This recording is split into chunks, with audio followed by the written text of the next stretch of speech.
Hi guys, it's Connor here from Elionet with both Mitesh and Adam. We're starting a new series this week called Frequently Asked Friday, or FAF as we've been calling it internally, where we're going to answer some frequently asked questions that we get at networking events and from clients that are fairly kind of common and can give you guys some insight at home.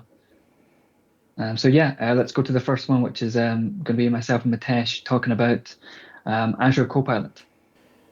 Okay, Connor, so let's start with you and let's talk about a question that I got asked about, what is Azure Copilot? So I got asked at a user group event recently, and what is Copilot and how can it help us? Yeah, so Copilot for Azure is sort of bringing Microsoft Copilot into Azure, as simple as it sounds.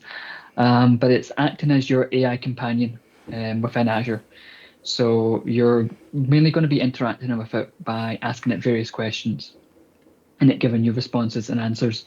Right now, it's not, going to be interacting with your environment directly. It's not going to be making changes there, Okay. but it can guide you on how to make changes yourself. Okay, is it an example? What could be a typical example of what we might use it for?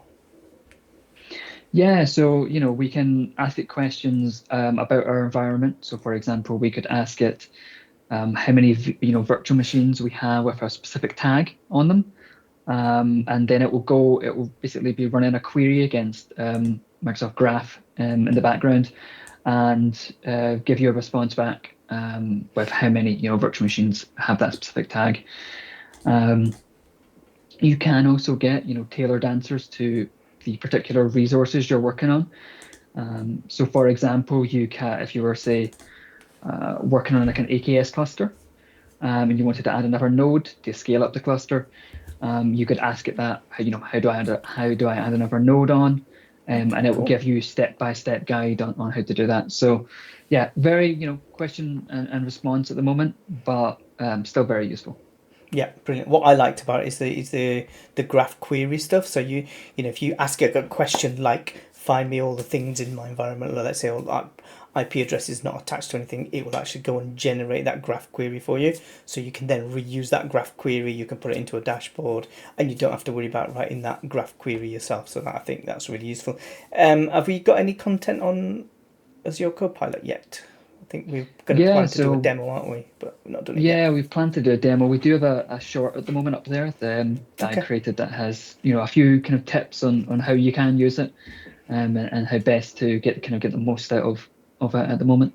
Okay, fantastic. That's on our YouTube channel in the short section. Okay, good. Brilliant. Thank you very much. No problem. Yeah, so Mitesh, we did have another question coming as well. It was asked to yourself at a networking event, kind of a broad one, but it was, probably asked by a lot of people that are still unsure Yeah. about the cloud, which is just, how secure is the cloud? Obviously a very big question, but where would you start with that? That someone is asking you, how secure is it? Yeah, so it was a good question. We had a good discussion about it. So, in terms of how secure it is secure already. So, in terms of things like when you want to run your resources, you ideally want to run them in a private network. So, every network that you create in there is private, it's for yourself. There's a lot of PaaS resources as well, and those have internet access by default. So, you may have a database or a storage account. Those things have got an internet endpoint, which means they are visible on the internet. Now, your databases, and for example, in some of your storage accounts where you might be storing confidential data, they generally don't need to be accessible over the internet, at least have it at the network layer. So the first thing where you'd start is looking at that network layer security. So you want to lock those things down just to the users and the systems that need them. So in the case of a database, for example, might be used by a specific application, you want to put that inside your private network and allow access to that application that way. And then block all other access. So ideally you want to be blocking internet access to these things, and that's where we see a lot of things in the news about data breaches. Sometimes because they've got all these endpoints open to the internet, and we see quite a few unfortunate cases like that. Yeah, so once we've locked that down, how do we then have if a user needs to access this data, is there security around that as well? Absolutely. So the next layer after you've protected at the network layer, so it's only visible to the right networks and the right people, is the authentication layer. So making sure that only the correct people have got the right level of access as well. So yeah, again in the case of a database, you may give read and write access to the application, and that application ideally in terms of Azure wants to be hitting that database with a managed identity, so nobody else can intercept it or pretend to be that application. It probably doesn't need owner access on that database as well, which we see a lot of. It doesn't need owner generally, but it might do. You've got your DDL and DML type of access, and then you've got the user level. So you may have a group of users. Only give that the correct group. Ideally, you want to be using Enter ID groups, for example, putting the right people in there and granting the right level of access. For example, if you've got a reporting group of users, ideally you would split that into a reporting database. You don't want to be reporting and off a transactional database that's in heavy use. It's just people do it. It's not recommended because you're going to have a massive performance hit on that. So you'd have your reader role assigned to that group, assigned read access to that read only copy of a database, for example, right? So you've got to think about those different layers. Yeah, and we also, hear a lot about confidential data leaking, perhaps by, previous employees. How would you tackle something like that as well? Yes, so in terms of confidential data, the first job is to know where that is. So again, you can use things like Purview as well to track your confidential data. One way natively in Azure, inside your database, you can classify your data, at the column level potentially as confidential, private, public, or whatever. Once you've classified that data, you can use things like log analytics queries to see, okay, who's been accessing the confidential data, where is it. I've got a video we did a long time ago, actually when private endpoints came out. So if you look way back in our YouTube channel for Azure private endpoints, I think it's video 3. We show a demo of, okay, somebody's that we're not expecting has hit our database and downloaded a bunch of confidential data. We get an alert to say, right, somebody's accessed your confidential data, and that's something we don't see people doing. So how do you know if anyone's been accessing your confidential data? There are other measures, things like Defender for Cloud, which will look for unusual patterns. So if someone's gone into your database or storage account, downloaded a load of stuff,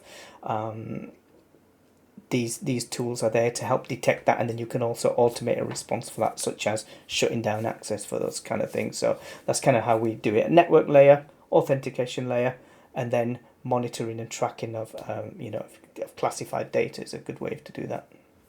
Yeah, and I think that last layer is super important because, as much as you can put those protections in place, if you're not, checking that they're working, if you're not monitoring your data, if Yep, a anyone lot of could people are sneak by not. and, you Yep, know, yeah, exactly. Cool. All right. So let's switch back to the three of us, and we'll ask Adam the third question. yeah, let's find out what it is. Yeah, and the final question for this week, we had a customer workshop, and there was questions and some training around cost saving. So how do we save money? In this case, it was on our VMs. So how would you help answer that one, Adam? Yeah, so there's a number of things we can do sort of across Azure, but specifically for VMs as well to get those costs down. Looking at VMs specifically, you can look at reserved instances. So that commits to a certain amount of time, so between 1 and 3 years for you using that resource. And then that gets a significantly reduced cost on that for you. So it can be anything from a couple of percent right the way up to about 62%. So for our customer that we were with the other day, we've actually managed to get them that sort of maximum saving of 62%. So it's really good for them. You can also look at sort of savings plans. So that's a little bit less specific. It'll be for like the category of compute or something like that. And you can apply those to subscriptions, and you'll get a reduced cost for your compute resources across your whole subscription. So if you don't sort of want to commit to specifically running a specific SKU of VMs, or you want to sort of pigeonhole it into specific VMs or something like that, sort of savings plan is a lot more effective there, because you'll get that reduction no matter what the resources are, as long as it's say compute. And as well, you can look at the hybrid benefit for the licensing for, say, Windows Server and things like that. So that can sort of bring a couple of additional savings and sort of shave some money off that cost for you as well. So is it easy to see how much you can save? What way do we recommend, have a look before you commit to which option you want to use, and how do we know what the discount might be? Yeah, absolutely. So there's the Azure pricing calculator, which is a really helpful site. It will take you through all the different SKUs that are available, all the different resources, and then break down whether you can use reservations or cost savings plans, or the hybrid benefit, or whatever savings are available for that resource. You can select exactly what you want to use and see the exact breakdown of how that's going to save you money and how that's going to affect the cost. So yeah, really easy, really simple to use, and it just gives you a really detailed information on what's actually going to be costing you if you deploy those resources. Yeah, so that was really useful going through that with the customer, show them how to use that because I've not seen that before. We do have a video as well on our YouTube channel on how to use that pricing calculator as well to be able to see those kind of discounts.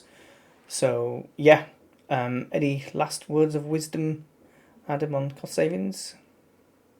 The only other thing I'd say is just keep an eye on your costs. Make sure you've got some alerts in there. Make sure you're just keeping an eye on what resources are sort of costing you within your environment. Just make sure you keep on top of it, and it's as simple as that, really. Yeah, brilliant. I would even add, we can set, when we talk about alerts, you can set budget alerts as well. So when, just let's say a subscription or even a management group level goes over a certain expected spend, you can send alerts through. So that's one of the things. So one of the features is the Azure Cost anomaly thing as well. So that looks for any patterns where, an unusual things been deployed and your costs have shot up, so you can get alerts that way as well. So yeah, really useful. So okay, thanks Adam, we'll go back to the three of us. So those were our questions today. We covered Azure Copilot, how secure the cloud is, and how you can save money in Azure. So I hope you enjoyed the video today. If you've got any questions, leave them down below and we'll try and get them answered in one of our future videos. Nice one, thanks both. Some good questions there and answers. So yeah, thanks everyone for watching, and we'll see you in the future video. Thank you.